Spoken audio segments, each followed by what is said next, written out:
Selamat malam, saudara-saudara sekalian. Bisa dengar suara saya? Para menteri, jelas nggak suara saya? Jelas Bapak. Ya, jelas Bapak.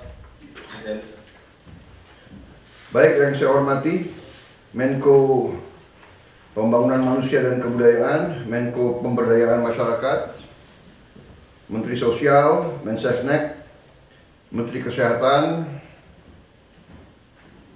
Menteri Perumahan dan Kawasan Permukiman, Panglima TNI, Kapolri yang saya hormati, Kepala BNPB,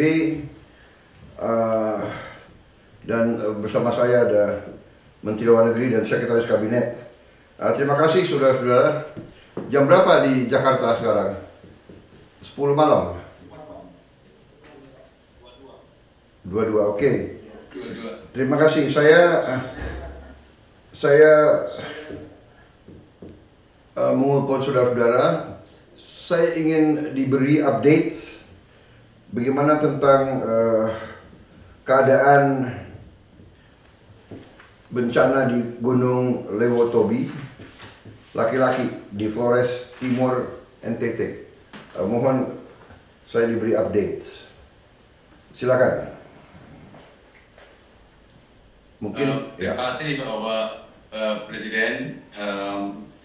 Tadi pagi kami juga sudah melakukan rapat koordinasi dipimpin oleh Bapak Wapres, dan sejak erupsi tanggal 3 dini hari yang lalu, BNPB, Kemensos, TNI, Polri, Pemda juga telah langsung melakukan penyelamatan dan evakuasi warga, dan saat ini sudah ada lebih dari 13.000 warga yang mengungsi. Download Tribun X sekarang, menghadirkan lokal menjadi Indonesia.